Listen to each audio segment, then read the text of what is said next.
This meeting is being recorded. Okay, welcome and thank you for joining us today for the meeting of the New York City Health and Hospitals Finance Committee. Today's meeting is officially called to order. First, I would like to propose a motion to adopt the minutes of the Finance Committee meeting held on March 22nd, 2022. Do I have a second? Second. Great. I'll poll each member for their vote. Jose Pagan, Yes. Dr. Katz, Yes. Sally Hernandez Pinheiro, Yes. Barbara Lowe. Barbara?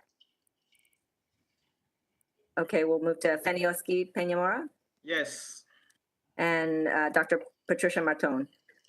Yes. Great, the minutes are adopted.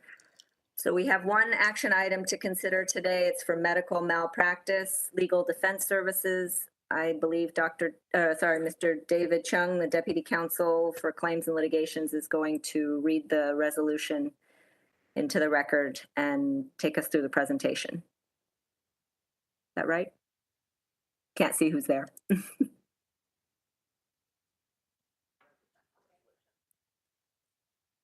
Or is Andy, are you?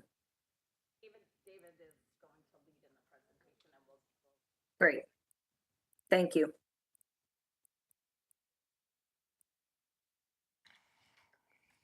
Just authorizing. Okay. The action item is to authorize the New York City Health and Hospitals Corporation, the system, to execute three-year agreements with each of the 17 law firms listed in Appendix A, which is attached as the MetMal law firms, for defending the system in medical malpractice cases on an as-needed basis, with the system holding 2 one-year options to renew for an amount not to exceed $86 million over the entire potential 5-year term. And now we can just jump right into the So presentation. the Office of Legal Affairs Claims and Litigation Division is the office that represents the system and the medical staff against medical malpractice cases. We typically handle about 1,600 claims at any given time, and we use a combination of both in-house litigators as well as outside counsel law firms to defend those claims. The use of outside counsel law firms is actually very common. Most hospitals use this practice, and H&H is unique in that it relies on both in-house legal team as well as outside counsel law firms in order to manage overall costs. What we typically assign to the outside counsel firm would be the most complex, specialized, and high exposure cases in terms of dollar value. Okay. What we see in sort of the medical malpractice industry is what we are seeing is rising jury awards and changes in the law that are favorable to plaintiffs. However, we've been very fortunate in that looking at the last 20 years or so, we've been able to keep the costs of malpractice from rising primarily through effective use of outside counsel. So to share some data, in fiscal year 2003, medical malpractice payouts totaled approximately $195 million. That was the highest in any fiscal year. In 2007, medical malpractice payouts totaled approximately $151 million. And in looking at fiscal year 2012 through 2020, medical malpractice payouts ranged between $108 and $135 million. We didn't include fiscal year 21 in that range because of COVID-related issues, but the fiscal year 21 ended with a payout totaling approximately $87 million. Next slide, please. Next slide, please. So the outside counsel expenses historically have been roughly $14 million a year, and those expenses have been completely funded by the city of New York. We currently have 11 law firms on our outside counsel panel, and those law firms were awarded contracts based on an RFP that was completed in 2017. Those contracts had a 3-year initial period, which expired on February 28th, 2021. And we then, at that time, exercised our right to extend the contracts through February of 2023. I should mention that while we have 11 law firms as a result of that RFP, which are listed on the slide, as a result of the RFP, we actually started with 12 law firms, but one of them closed last year during the pandemic. So the reason an RFP was released earlier this year was because we found it very challenging to obtain the same quality of representation which the system needs under the existing contract rates. We found that the rates were substantially below market, and that resulted in the law firms on our panel devoting less resources to our account. They substituted less experienced attorneys, partners, and associates to work on our claims, and in some instances declined assignments. The rates in the new RFP, as expected, are higher than the rates from the 2017 contracts. And the difference between the two RFPs is that in this new RFP, the rates were negotiated, and we expect our overall outside counsel spend to increase approximately 20% based on those negotiated rates. In 2017, the rates were not negotiated and unilaterally set by H&H. Next slide, please. So the procurement process began when our contracting division published on the city record on February 8th the RFP. Our contracting division sent the RFP to 28 potential vendors, and each vendor had the option of being considered either a full-service medical malpractice firm if they were able to provide the full array of services requested in the RFP, or they had the option of designating themselves a specialty firm based on what they proposed to be their area of expertise. There was a mandatory pre-proposing meeting on February 17th, which was attended by 24 potential vendors, 24 firms attended. And each one of those firms submitted their proposals by the deadline of March 4th. The evaluation committee selected some firms to interview on March 28th and 29th. The evaluation committee met basically weekly between March 11th and April 5th and completed their evaluations of all the firms that submitted proposals on April 6th. And on that day, selected the 17 firms that had the highest scores. 13 of them were considered full service and 4 of them specialty. Next slide, please. With respect to scoring and criteria in this RFP, the minimum criteria for participating in the RFP included appropriate licensing. The firms had to be in business for 3 years. They had to have an office in New York State. They had to agree not to represent plaintiffs in medical malpractice cases against NYC Health and Hospitals or the City of New York for the duration of the contract term.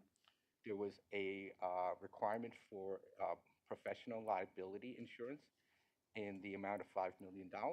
And the managing partner from the law firm who would manage our account would have 15 years of verifiable medical malpractice experience. The scoring categories included 4 topics. And those topics included subject matter expertise and the use of best practices in the handling of medical malpractice claims. Secondly, the law firm's experiences, the organization, and resources. And we included in that category what resources the law firms would devote and commit to our account. The third category included technical qualifications for full service firms, as well as previous client references. And that also included the performance of the firms on our existing panel. And lastly, cost was the fourth category. And among the 17 firms that were selected by the evaluation committee, 8 of them are currently on our panel, and 9 of them would be new. Next slide, please.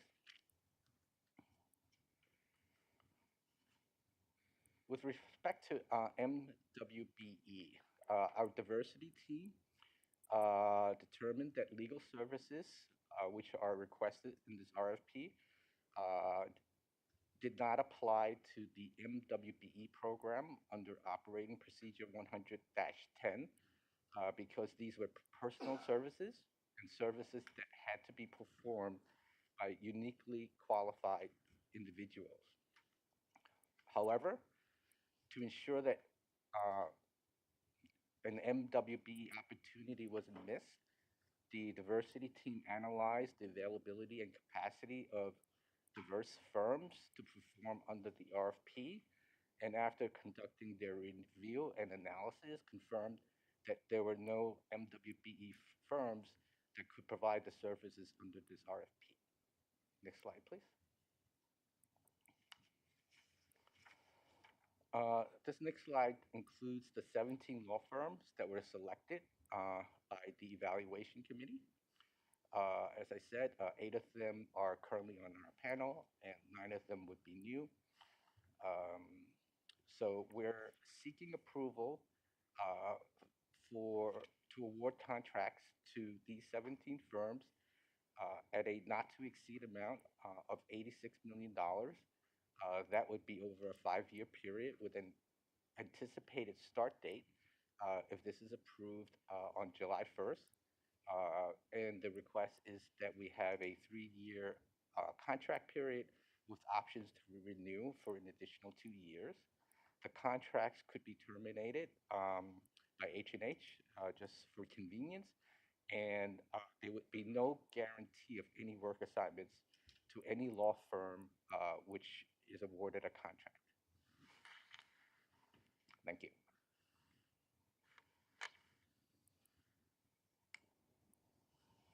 Frida, I think you're on mute. Frida, you unmute still. Sorry, thanks. All right, let's ask for questions from the members. We'll start with Jose. So on the firms that we have worked with, there were like 8 of them. Do we have any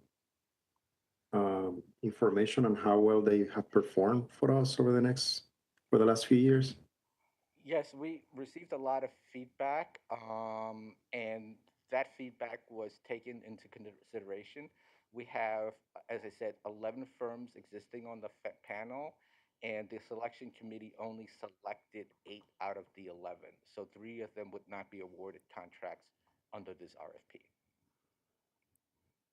Okay, thank you. And just to add, this is the kind of RFP where it enables the lawyers to choose the firms based on the expertise, right? Because you wouldn't choose the same firm depending upon what the case was that you were dealing with. That's correct. So the lawyers will still have choice about which firm to choose based on what they need. Yes, that's right. Great.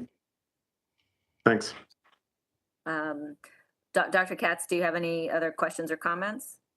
No, I didn't want to interrupt to say that when you look at the overall total numbers and you consider the rate of inflation and the changes in law, it's amazing how well our staff have controlled costs around malpractice. And I also hope it reflects better effort to improve quality throughout health and hospitals. Thank you. Sally? Yeah, I have a number of questions. I guess somewhere I saw you had 14 firms, then I heard you said you have 12. Was the number 12? In the 2017 RFP, we had 12 firms, and one of them closed its doors, Gordon Right. Silver. So we currently have 11. Right, okay, I must have misread 14 somewhere. And you said you were paying those firms about $14 million a year. That's correct. So over those, should we say it was 5 years? So it was $70 million? That's correct. The Okay. $14 million is an annual cost. Right. And so you're going from about 70 million to about 86 million, and the reasoning is that you're just going to get a better quality firm and better representation. Right. We having- found it challenging to maintain the quality with the old contract rates. So we found it necessary to release a new RFP. And I think fair enough to say that more reflects market trends. I think maybe the quality of the firms at the outset of the earlier period was probably, we thought, adequate and sufficient, but the market increases have so outpaced what our rate caps. And you had fixed rates at the time, right? Yeah. At even the low end of the payment of awards, 100 million, we still end up spending about $500 million every 5 years on awards. Is that comparable to other systems our size? I can't compare what is happening to systems of our size. We are extremely large, but what I can say is that based on what our outside counsel firms are telling us, since they represent other hospital systems in New York State, that the payouts in terms of severity of cases and the value of payouts, that has been increasing. But in our case, it's been decreasing. Well, we've been holding it. We've been holding the line, and we have also taken a more aggressive approach in defending cases and resolving cases in an earlier part of the phase of the litigation. So there's a number of things that we've been doing that has contributed to holding that line. Okay. And, in my mind, every time I see the awards at the copy meetings, I always want to say, can we do a chart where we look at what lawsuits ultimately either ended up being awarded or settled, when they occurred, what the ultimate payout was? Because I wonder how this information gets fed back into the system, how we're able to say, either we're having more issues at a hospital or more types of a certain case are being a problem.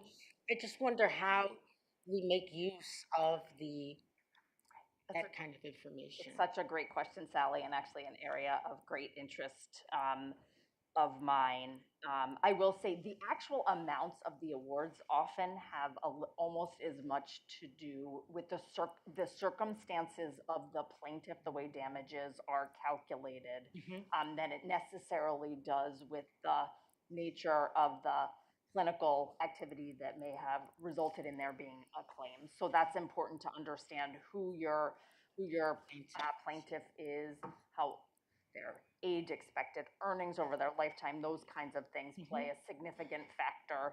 But in terms of looking at areas of alleged errors that may result in cases and where to focus, I think we are in a relatively, we do some of that through conferencing with clinical leaders around significant cases to make sure that there is an understanding and leadership, kind of like where these, what happened and where these cases are going. But to do it on a more systematic database level is a new area that we are hoping to move into, but it will probably require us to engage with some more sophisticated and some different technology and coding of our cases than we currently have. So it's something that we started talking about quite a bit before COVID, kind of got paused during COVID, but we're very eager to look at again, and kind of is on our work plan and agenda. And David, if you have anything to add on that. No, that's, I don't.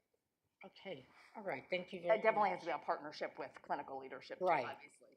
Right. Okay, thank you very much. That's it. Thanks, Sally. Barbara, I know you've been having some audio problems. Are you able to, do you have any questions? Okay, why don't we move on to Fenioski?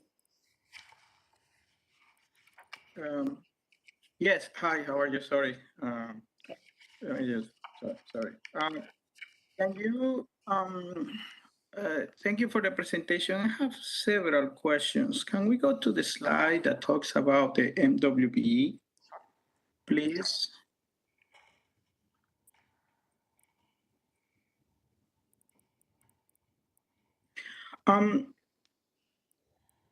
What is the definition used for the last statement? You mean the, when you say the last statement, you mean the in sum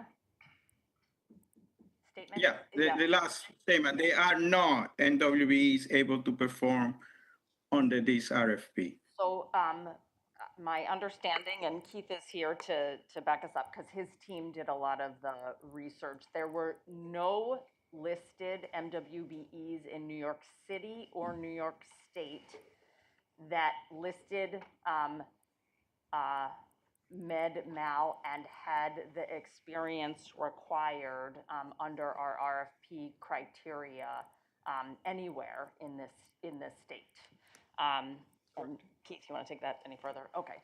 So there were no firms that listed no MWBE firms that listed med mal and had the requisite kind of experience and other criteria that were in the RFP, which are pretty basic criteria at all, and none applied either, saying that they were an MWBE. But the proactive look did not reveal any to exist either. Okay, I don't know. I don't know if what I'm seeing in the web is something totally inaccurate, but when I heard that statement, I just did a quick search, and let me tell you, I'm not that knowledgeable. I'm not a lawyer. I'm not a doctor. And I found at least one that I'm having in front of me that has been doing medical malpractice, is an MWBE, has worked with other hospitals here in New York City. I don't know if they are located here, but let me just click here. That's one.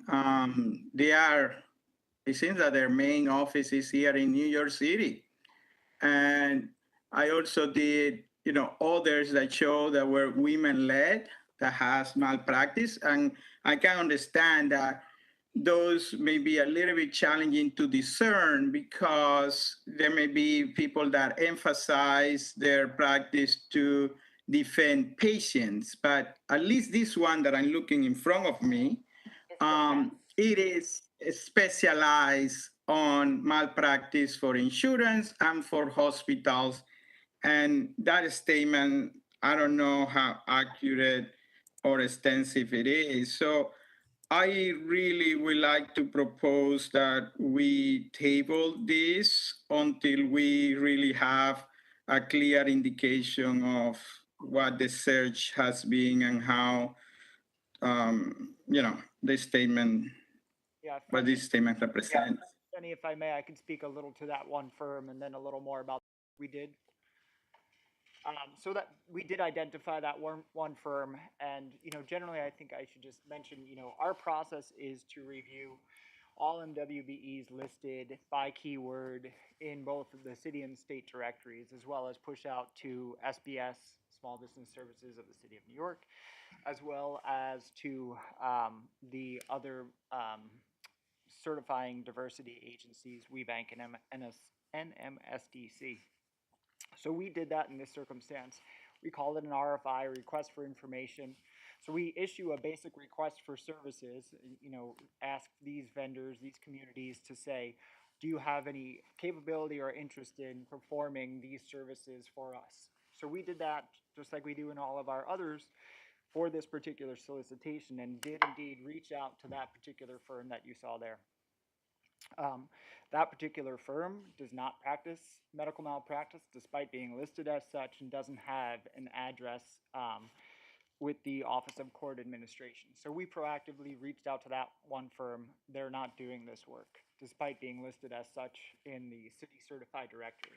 And with our other broader RFI efforts, we didn't receive any responses back from any of those entities indicating that there were any diverse firms that practice medical malpractice, period, not even the minimum criteria of this procurement.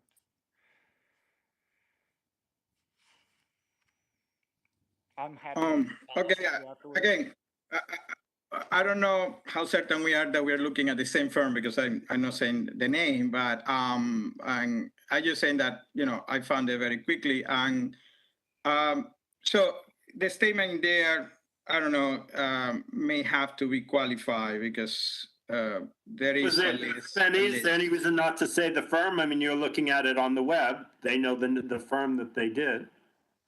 I can say it, but I don't know if it is appropriate, because I don't want anybody to misconstrue that I have any particular interest on a firm. That's why I don't want to looking at the web. I don't see why. I mean, does anyone see any? I mean, I don't see why not. What the harm is? You're just looking at public information. Yeah, but I don't want any. Well, I don't know. If the lawyer says that I can say the name, I can say it. But I just don't want anybody to think I don't know this firm. I don't know anybody about it.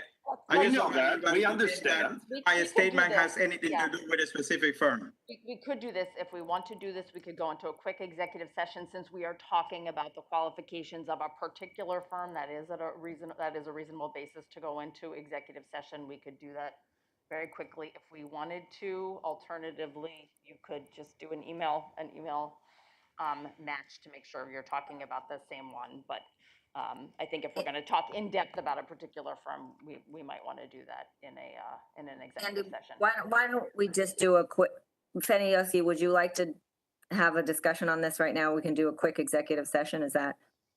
I particularly prefer to table this. I think I have other questions, and I think I just don't want to focus on a firm. I'm just telling you, I just did a quick search, very, very quick, after I read this statement, because this is very strong statement. And I found this firm that talks, and I dig a little bit deeper, but I found others that do supposedly malpractice, but I do understand what Keith said.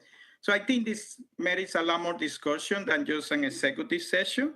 In addition to that, one of the things that we have been trying to focus is to ensure that the vendors that do business with us really shares in our goals and are able to represent our patients. I don't see in any of these any information about how these firms are doing in diversity, how they are striving to do diversity, how are we working to arrange these contracts so that we give opportunity. Maybe there is no IMWB firm that can do all the work for us, but they could be a sub to some of the larger law firms. Or since we have a number of contracts that we pick and choose different lawyers depending on the specialty, I also don't see any representation of NWB small that could be taking that. So I do have serious concern with this contract as it is presented.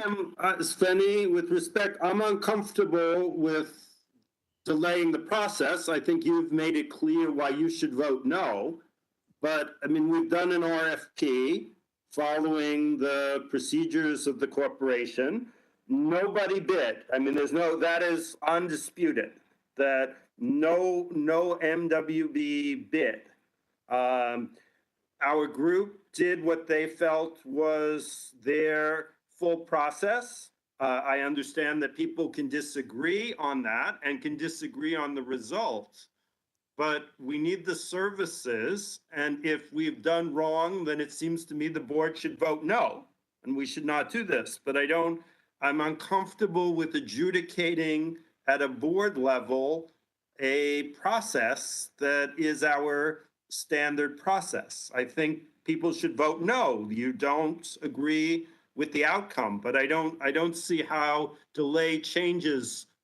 I don't see how we can't change the past. So at the end of the day, no matter whether we're tomorrow, you're left with the corporation did its process. There were no MWBEs that bid. They scored them. We can just, the board has the full right to not let it go forward. But I don't see how we change the outcome of this. I just want to clarify, Mitch, something that I'm not really talking about the outcome. I think that may be misunderstanding or mischaracterization.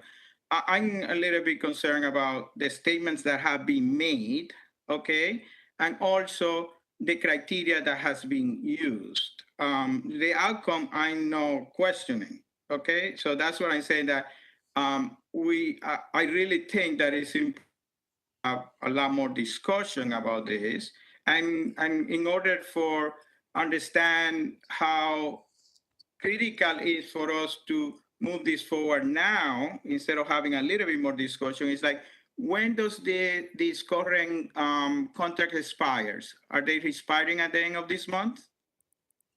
Not expiring at the end of My the under- month, but we went ahead and did this because we were not getting the service that we need to get under the existing contracts. When are these ones expiring? Not for a year, more than a year, just March about of a year, March of 2020. I think the issue, Andy, is that you haven't been able to get service, right? And it's not so much a question of expiration, it's the ability to have legal defenses. Again, I don't want it to be a negative. I mean, I think these kinds of discussions are positive for a board. What I'm asking is, the question is, are we, boards should definitely set the policies. If this is a question of how we should procure services going forward, I think that's definitely something that this committee should take up and decide how it wants bids to go forward. What I'm uncomfortable about is adjudicating processes that were followed at committee meetings or board meetings. I think that's a problematic thing. But again, I don't question that it's the board's right to vote against it. I just don't feel like we can adjudicate if we have a process and we followed a process, and nobody is questioning that there was any malfeasance, or then I don't know how we re-adjudicate the process. That is not how I see the board role at this point. I think we I also think what I'm asking is for a little bit more discussion, and I think if there is 1 year, and I understand that is the services, so it doesn't mean that we are not getting services, that we can have that discussion and maybe bring it next month. So to understand more where the breakdown, because I believe, again, I don't recall precisely in which meetings, we had discussion about this procurement for legal services, and there has been discussion about bringing in the issue of diversity and MWBE, and now I don't see any of those discussions reflected. So this is where my concerns are, that there have been plenty of discussions and doesn't seem to be reflected in any of these procurement. But again, I'm just presenting that as an option. But like you're saying, I have my right to vote as I feel is most appropriate in this case. But I just feel that for the system, I think it will be better to really have a discussion and to understand where the breakdown communication may have happened. I think that we kind of hamstrung ourselves a little bit by fixing our rates last time. And that's okay because it was an effort to do cost containment. You felt you could purchase the services at those costs, that they were reasonable.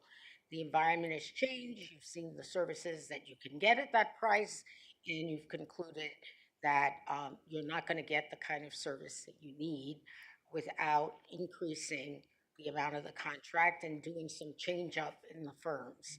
So I think that given the volume of contracts that we have to, awards that we have to deal with annually, and because the amounts are big, they're just very big. It's not like it's something small that if you delay for a period of time, it's not going to hurt you. The delay is going to create constraints in some regards. So I think that between now and the time, I think we should vote on it. I think between now and the time of the board meeting, if you all have meetings and it becomes clear that there are opportunities that we're missing, people we don't know about, then before the next board meeting, we can have a special committee meeting, do what we need to do to address the issue. But I don't think tabling it now, it's a little precipitous. I think we can do some further research without holding the resolution up. That's just my own feeling. There's certainly no problem with doing additional procurements. And I guess, again, I'm much more comfortable with changing the future procurements than I am with existing procurements. So I I just want to make, I think I don't want to be this is not what I'm saying. I'm not changing, okay? I'm asking questions. And I'm saying that there has been a breakdown in communication. So I don't want this to be represented as that I'm trying to change the procurement. I'm not. I'm asking questions of discussion that we had. I'm asking questions about statements that are presented in these slides, and I just want a clarification. But, you're saying we are a whole board, everybody has a right to vote, but I'm not changing the procurement. I just want to make that clear. So we're asking to change the procurement. Can go say. Yeah, I mean, I think one issue that is the sense that was the process exclusionary in any way when it came to the criteria that was used. And I guess that's the question that I have on it. What I'm hearing here is that that there are no MWBEs according to the definition that we use. And even if we expanded it, there wouldn't be that many with this type of expertise. Is that correct? Yeah, that's correct, Jose. We're happy to, of course, provide the data that we got to you and we got through our analysis and provide it to the board. I didn't go right down into the very fine details that are being discussed here, frankly. My team does that standard analysis. Like I said, the RFI pushes it out. We always review those minimum criteria that we're using, like we're using here, and so we didn't find any particular discriminatory criteria in the minimum criteria that were set here. And we often do make separate minimum criteria for MWBEs, but we didn't see that in our research that there would be a justification to do so in this context. So, we're left with the research that we did and followed our standard process and didn't find any MWBEs able to participate.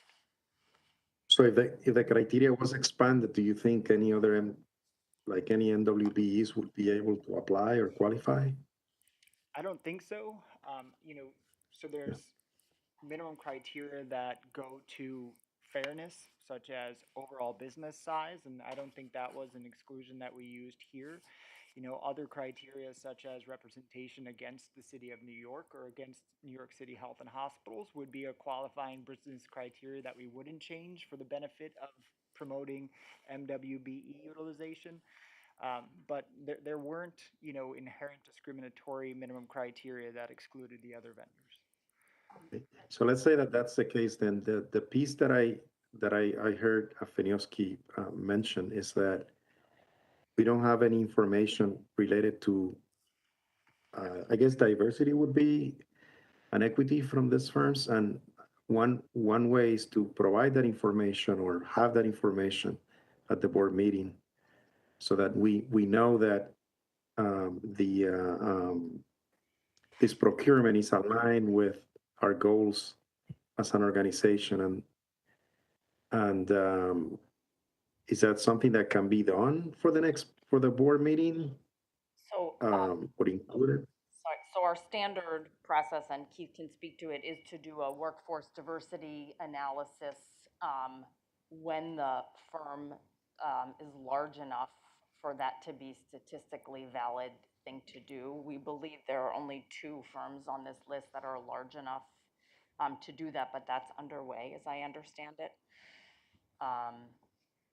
So that would be underway and hopefully completed by the board, do we think? Yeah, I believe it will be. But for the others, and just to give you a sense, that many of the firms here are small, meaning they may have 10 attorneys and a total of 20 or 25 total personnel. It's very difficult to do any kind of like valid statistical analysis or anything like that on firms of that size. Okay, thank you. And I think just on that, and we talked about this in the prior committee meeting, that going forward in our procurement processes to try to identify sort of diversity efforts and programs and policies and data to the extent permissible, that we would like to have that going forward, particularly in cases where there are no qualified firms to contract with. But I think from what I'm hearing, there was a process that was conducted that identified who the available firms were. The criteria is very clear. It's standard criteria, not discriminatory or exclusionary. And so I would offer one more time, if there is a desire to hear a little more detail on the specifics, Fenioski, we can go into an executive session, but I would think we could vote on it now, and with the, you know, we would like to see the workforce diversity information that you can pull together in advance of the board meeting. But does anybody, Fenioski or others, want to go into executive session for a moment? No? I don't, but I would like to see that sort of information provided at the board meeting so that we have better information about alignment. Whatever you can find, even if it's not statistically, you know. Right. And that the information that can be provided also on the agency without naming it. It could be provided as to, we can between now and then investigate what seems like the disjuncture between what we, assuming we have the same agency, the difference between what's listed on the web and what we discovered in the due diligence. Right. I think, Andy, are we able to just vote to move this to the board? Is that a vote we can take? Absolutely. Okay. Yeah. So does that require any amended language or I'm anything? sorry, you mean not to approve. I'm sorry, I misunderstood. Not to approve, but to just move it forward. Let me just take a quick look.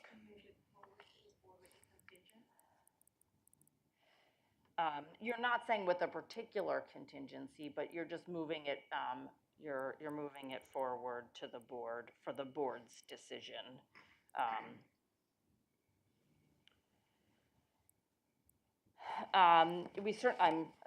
Certainly the committee can do it. I just want to think for a second about how we would amend. I think what the board would say, you would amend this resolution to say that you are moving this forward to the board without a recommendation. but for the board's consideration. I'm just uncomfortable with that, Frida, because it's just, again, it's my opinion. The committees are like, for most of the board meetings, it's who we look to for recommendation on proposed action. And I feel like I'm not complying with my responsibility. You know, I don't have a problem with voting for it. Um, and if we're, you know, if there's not, it's not voted out of the committee, so be it. Then we could either take it to the board or do whatever else we want. But I just, Right. yeah. Okay. I hear you. So why don't we take a vote and see where we land? I'm sorry. I'm sorry. I didn't get through all. I'm sorry. Is that Dr. Monto? Yes, it's Yes. Please go ahead. So, And I don't know if Barbara also, we have to go back. Go ahead. ma'am. Okay. So thank you for your presentation. The scoring criteria that was used, I know that you showed us some of what you used and not all of what you used. But what consideration was given to declining of assignments for the 9 that did reapply for the RFP or applied for this RFP, and you came out with 8 that you agreed upon? And what was that weighted value? Each of the scoring criteria, there are 4 listed on the slide, and each of them were equally worth 25%. So that I understand your question, you said whether the declining of assignments affected the scoring criteria, and my answer to that specific question is there were several firms that declined assignments, and in some instances, it affected the scoring, and in 1 or 2 others, it did not. In the instances where it did not affect the scoring criteria was when the law firm said the rates did not make it possible for, to accept certain assignments, and the law firms have a different business model, and they asked to withhold assignments for a period of time until they made some adjustments. So that didn't really have a huge impact on their scores. But when a firm suggests that H&H is not a priority account, and declined certain assignments, that had a huge impact on in that category, because we believe that H&H deserves to be a priority to any law firms that work with us. And maybe we can just add in here, it is sometimes just on a pure operational basis, a firm does decline assignments, right, because they are over full at a given time or something along those lines. So it might be that there is a firm with good communication, with good collaboration, et cetera, occasionally has to decline the cases. Right, and in some, that's correct. And in some instances, we had very high exposure cases that were headed towards trial, and the partners who used to work on our account and would have tried those cases declined specifically based on the rates. And that had an impact. Yes, and that had an impact on the scoring as well. Thank you, but my one device shut down in the middle of you speaking. I do apologize, and I had to sign back in. I think I got the gist of your response. My overall concern here is the 8 that are back on the list. Are they, in fact, individuals that we find that we can trust that if they cannot handle the job because of capacity at the time, regardless of the rate, would not take the assignment because they will not pass it on to associates that are of the lesser kilt of the organization to take on the challenge and put H&H at risk? Yes, I believe that all the firms that are on our panel and which the evaluations committee selected, given they were among the ones that had the highest scoring rates, are firms that we would like to continue working with. Yes. In the future, I would like to see how what dynamic exactly did the declining of assignments play and how the decision was made. Thank you so much. I would also Thank just you. note, Dr. Martone, we have more firms in the panel this time, which is, it allows us to have a little bit more choice in selecting firms going forward. Can I ask a quick question? Sure, Jose, go ahead. Yeah. So when we put requirements like 15 years of verifiable medical malpractice experience, why is that? Why is it so many years that you have to have so much experience for it? I could address that because the medical malpractice cases are so complex to begin with, and to really understand the medical issues involved requires many years of working with medical records, doctors, and experts. And really, it's really the trial experience in front of a jury and presenting complex medical issues to a layperson is a skill that really requires many years of experience. And as an example, when you look at a complex medical malpractice case, there's two stages of the litigation. One is pre-trial and and also when it goes to trial. And when you have experts that look at a case pre-trial, and all of a sudden you're picking a jury, the case becomes very different. It becomes focused on what issues the plaintiff can bring to a jury as a potential departure. And sometimes the nexus between that is a little tenuous between what they're able to present as a departure question and what most of our treating doctors perceive to be the real medical issues. So it's just because it's the complexities of the issues, and now with a stream of COVID-related cases, it just has become even more complex, requiring a higher degree of expertise and skill. So thank you for the explanation. So Frida, I was going to suggest that we vote on it, but contingent or move it to the board, but contingent that we get more information on WBE as discussed earlier. So the proposed vote is that we approve it contingent upon receiving information at the board, further information. Yeah, we talked about The basically workforce diversity.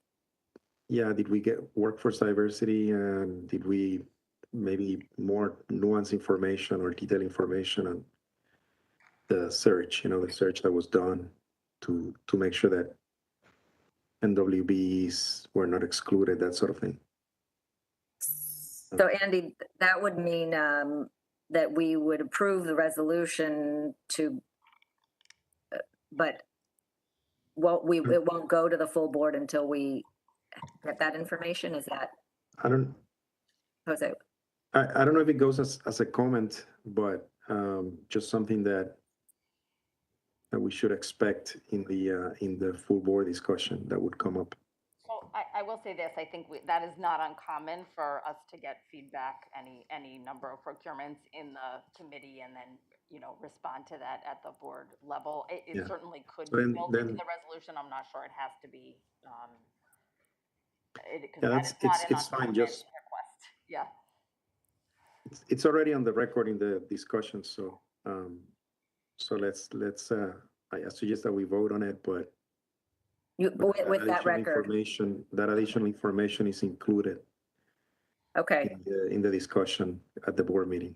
okay. Let me, we're running out of time here, so let me just make sure everybody else has their questions addressed. Ms. Lowe, are you, I'm unable to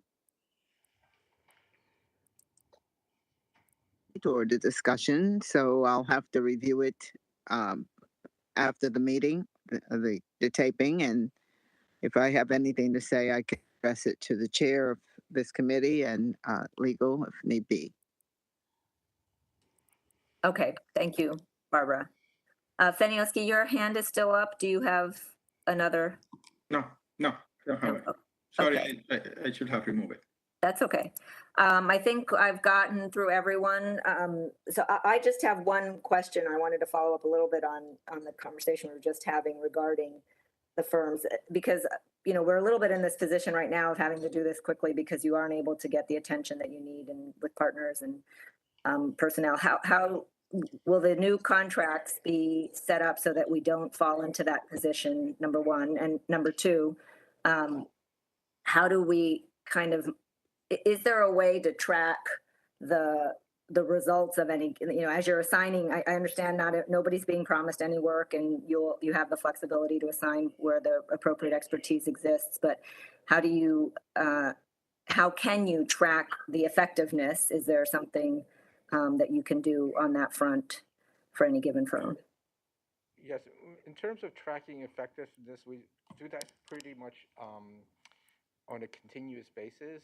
We have claims attorneys who are responsible for managing the litigation connected to any of our facilities, and they sort of oversee the day-to-day of our outside counsel firms. They approve all the important decisions. They review all the invoices that are submitted, and they deal with issues like responsiveness if there's an issue coming from the facility or a particular doctor, because we believe that all our medical staff, our providers, are entitled to the best representation possible. And so we do monitor performance, and we do get feedback both from the facilities and the risk management, the offices of risk management. Okay, thank you. Was somebody saying something? No. All right, so why don't we go through the vote then? I'll go through the roll call. Jose Pagan, Yes? Dr. Katz, Yes. Sally Hernandez Pinheiro, Yes. Barbara Lowe, I'm abstaining. and Fenioski Peñamora, No. and Dr. Patricia Martone. Yes. And I vote yes as well. So I think the motion is adopted, and we would like to have the updates at the full board meeting Understood. that we discussed. We'll Okay. make sure you have the updates. All right. Thank you. We do have two quick items. Before we get to the financial update, Ms. Farag is going to provide a correction to the record for the materials and discussion from our March meeting, I believe. Is Micheline Yes, thank you. on? Okay, Hi, great. good afternoon. Yes, I just wanted to just flag a quick correction as we are excluding basically the cost of testing from the prior year to current year when we're comparing actuals to actuals. So this is from the last board meeting through quarter two. So the corrected number is in the green bullet up top, and that is basically 296.5 million compared to the prior year actuals. When we started reporting prior year, our formal reports included testing at that point, and then we had decided at some point, actually during our meetings after that, to exclude testing. So since the prior ones were officially published reports, we didn't make that adjustment at that point. So this is just basically excluding that for purposes of the reporting here for apples to apples comparison, basically. Okay, thank you. Any questions from any of the board members for the correction? No? Then let's move on to the financial update. John? Hi, good afternoon. I thought that maybe we could work our way backwards. Maybe we'll start with test and trace. That's where most of our activity is at the moment in terms of changing numbers and the like. So I think Ted is on. Right? Ted, you want to? Yes, hello. I'll get started with a quick financial update for test and trace once we get to the slide. Here we go. Okay, so you can see in the table here, our FY22 projected expenses are currently showing 1.4 billion for the year. This reflects some changes in program that we talked about last time as related to tracing, and then additional changes that Ted will go through in a minute. Additionally, we are reflecting the FY23 budget on this slide, where we currently stand is just under 200 million. Again, Ted's going to talk through kind of the FY23 plan as it stands. But before I hand it off to him, I wanted to point out quickly that for Q3, T2 committed about 550 million in spending. This was a result of surge spending, so it's a little higher than prior quarters. And OMB continues to provide sufficient revenue through the T2 MOU. So I'll hand it over to you, Ted. All right, well, hello, everybody. It's my pleasure to, Frida, I will be intentionally concise to walk through some of these key changes. So if we can go to the next slide. Okay. So at the end of April, in accordance with the CDC guidance, I first want to talk about the changes in test and trace with contact tracing and with our continued deployment of resources. So consistent with CDC guidance, at the end of April, we concluded our universal contact tracing, where we were calling everybody with COVID in New York City and everybody that we could elicit had been exposed. But what an important point is what we're keeping in place is our one-stop shop, reliable 212 COVID-19 hotline. That will continue to be operative for New Yorkers. You can call that for resources, call that for questions, call it to be able to put through to a nurse, or importantly now, call it to be connected directly to virtual express care to be considered for eligible for medication if you're eligible for treatment for COVID, which actually has been a cornerstone of our approach in New York City and has been very successful in connecting thousands of New Yorkers to treatment. A couple of statistics that underlie a lot of our work that we're proud of that we were able to do over the last couple of years is through our contact tracing team. We helped more than 1 million cases. We actually were able to reach 90% of all cases in New York City up until Omicron. That's reaching 9 out of 10 of everybody with COVID in New York City, more than any other jurisdiction in the country. We identified 1.8 million close contacts, or people with a known identified exposure, and then we were able to have the opportunity to call them. And every time we made one of those calls, there's an opportunity to break a chain of transmission in New York City, which has been very important to our response. Due to our low volume over time, another change is that we decided to close our hotel program in April. We're proud to say that we've been able to serve 33,000 New Yorkers with our hotel program, of which they didn't have an alternative in terms of being able to isolate or quarantine at home. I've been told that from my patients in my clinic, I'm actually in the Bronx right now, that this had been immensely helpful to them, especially earlier on in the pandemic, where they were scared and they really didn't have a place to turn. So the hotel program has been a cornerstone of our approach to really meet people where they are in New York City, which has made us successful. In terms of vaccines, another change is that our vaccine canvassing program, we've also opted to conclude at this point. Throughout the duration of that part of our program, these are statistics we haven't shared too much in the past, but it's great to note that we knocked on 1.7 million doors.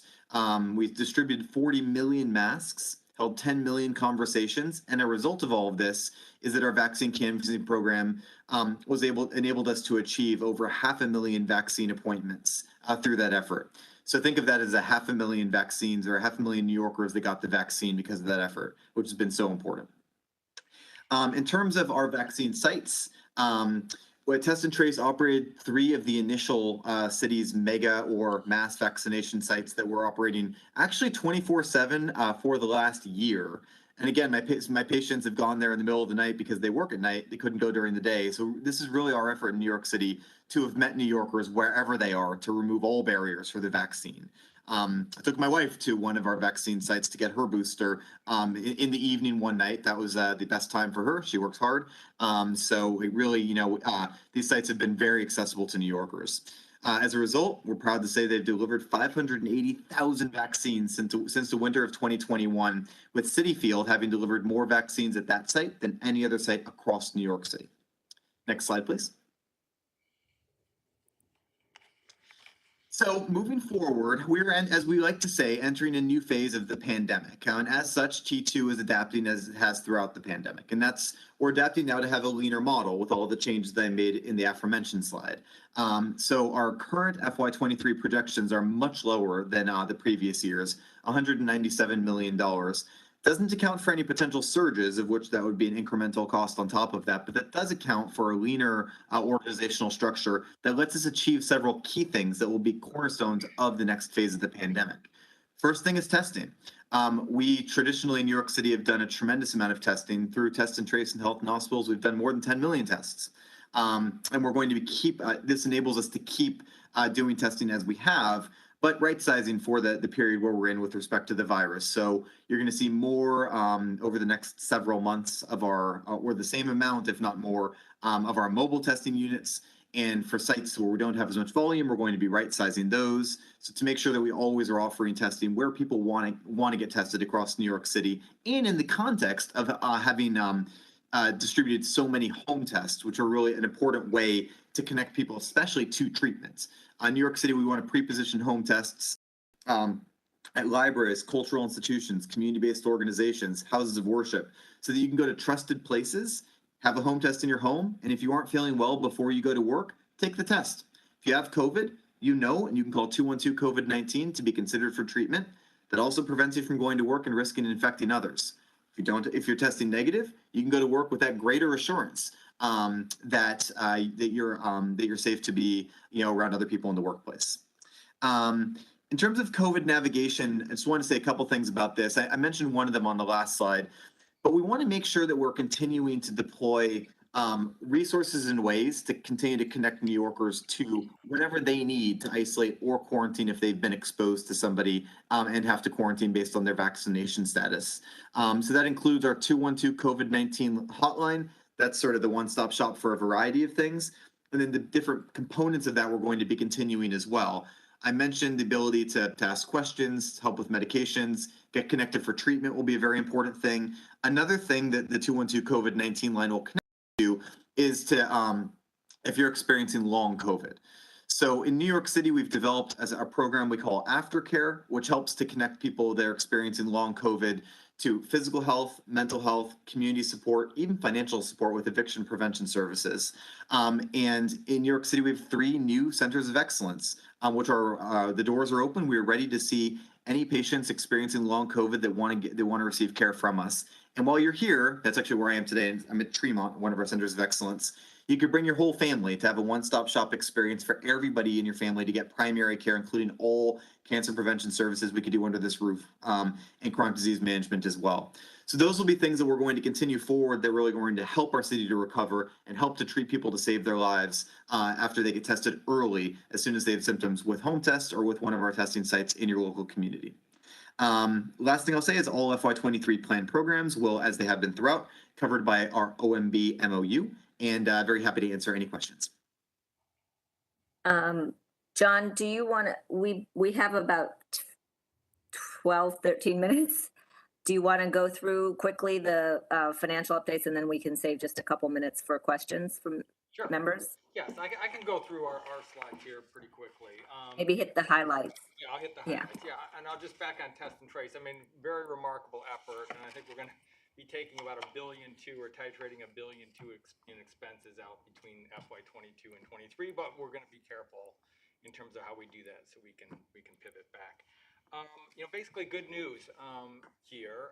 Our spending through February and March, we had $550 million in the bank. Closing March, I think we have over $700 million today. We beat the budget by $150 million, and patient care revenue continues to grow and sustain itself, which is a key figure that we always want to look at, is that it is sustaining. And we're actually up over $272 million actuals year to year. Volume's coming back. Strategic, plan is performing very well. We have a line of sight on almost $600 million, and our target for the year is 679. So we're feeling very well about how we're going to close the year on our strategic plan. You want to jump ahead, next slide, and then maybe we can pass that one, go to the next one. Next one, please. I think this one is the risk, right? We continue to monitoring the risk. FEMA is, we have some concerns about FEMA. We've drawn in close to $620 million with 161 scheduled by the end of this year. We still have substantial sums of claims to process through the system, maybe even approximating $900 million. So that will continue to be the focus of our work, partnering with FEMA and DISHES, the state entity, and we have all the confidence that we will get there with them, but that's certainly a large body of work for us. Wage pressures, cost pressures affecting the economy, certainly affecting the healthcare sector, and we're starting, as Micheline and team build the budget for next year, we're going to accommodate or try to accommodate that pressure in our estimates for next year. Next slide, please. I would say that, we have slides here on both the city and the state budget. What really is very interesting, because I think the budget really shows the priority of the executive, and it's really nice to see, how those priorities between the governor and the mayor, generally have lined up, certainly around mental health, maternal health, support for safety net, hospital systems, and others, expanding insurance coverage and the like. In the mayor's budget, we basically got everything that we were looking for. So we're very pleased with the outcome of the budget released by the mayor. The state budget is the next slide. No cuts, this is the capital portion of the budget, $30 million for the Far Rockaway project. We're very happy to see that. And the Borough President Fund is really pretty amazing, with $37 million allocated there. So we're very grateful for that. The state budget, again, no cuts. They added back Medicaid rate cuts that they had taken and added another 1%.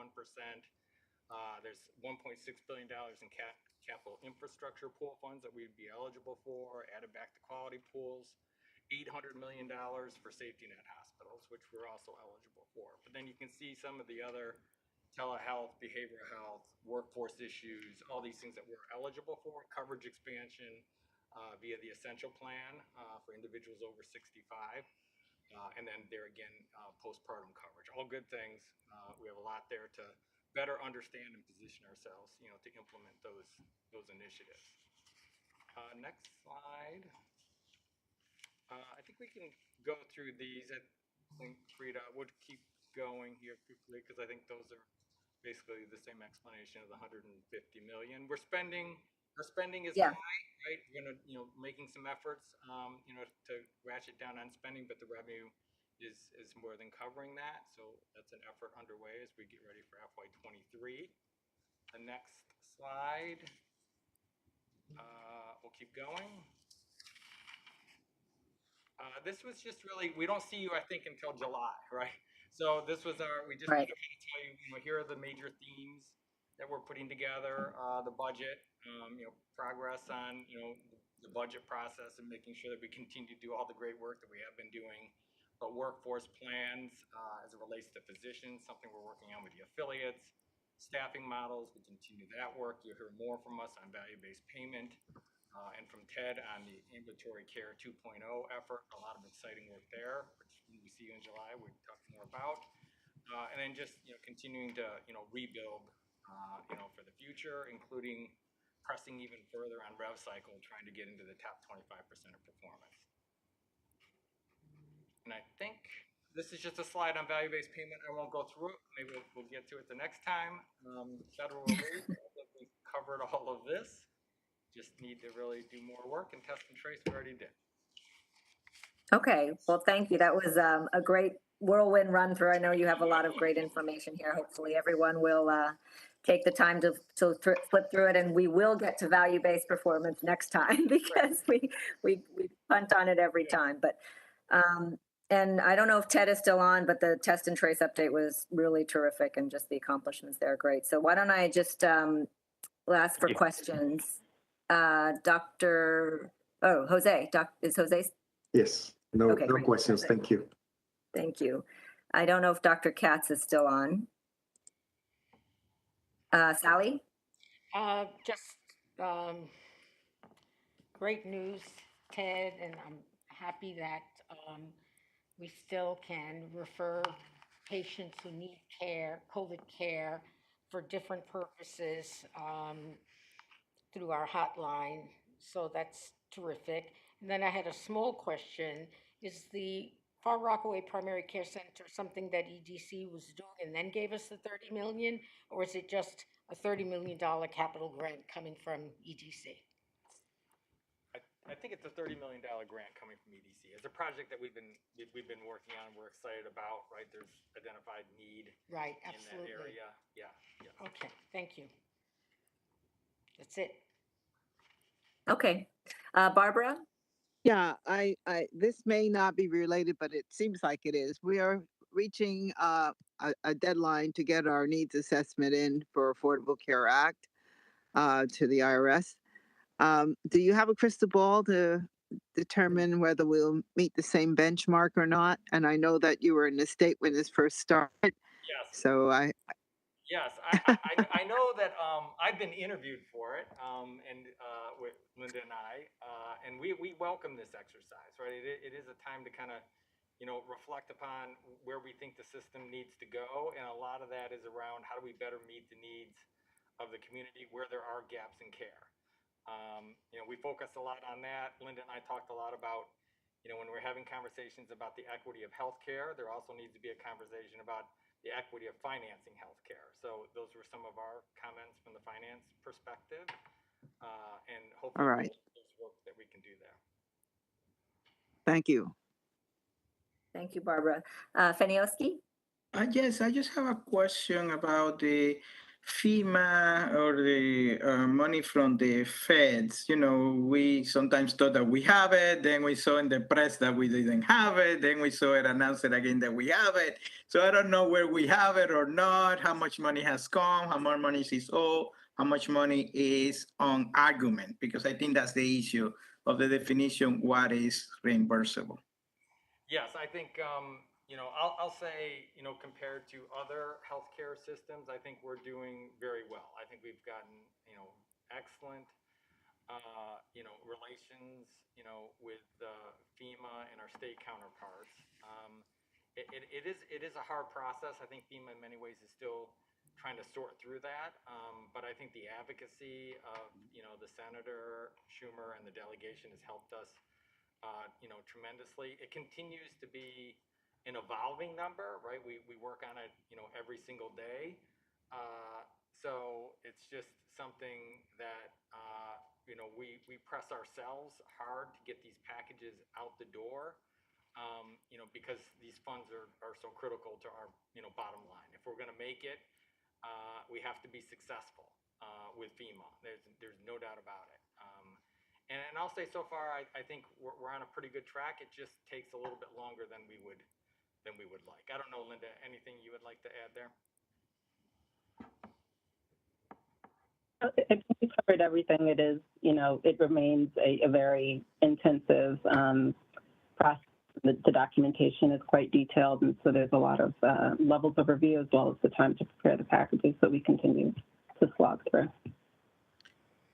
Thank you. But my question is how much money are we talking that is in that space that they have concerns or questions about eligibility? Because I thought that was the issue, that they have questions a certain amount of money that we have counted, that we have spent, and that we were entitled to be reimbursed.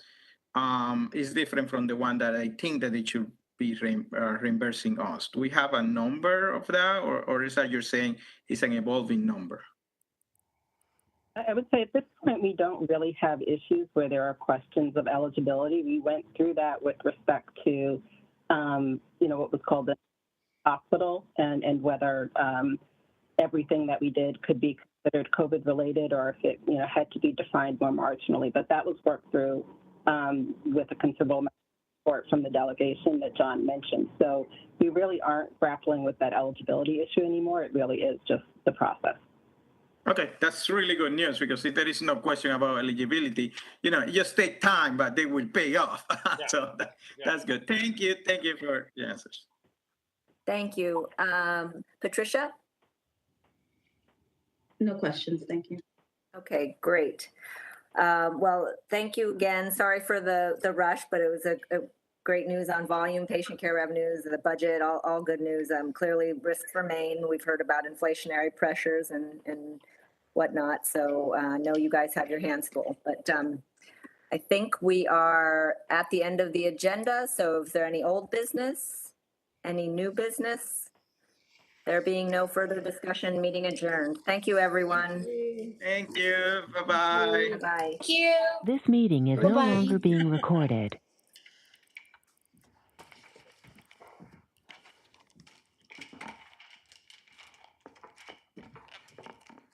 Feels like spring outside. Oh, I can't wait to go out. Isn't it? It's like beautiful. Oh.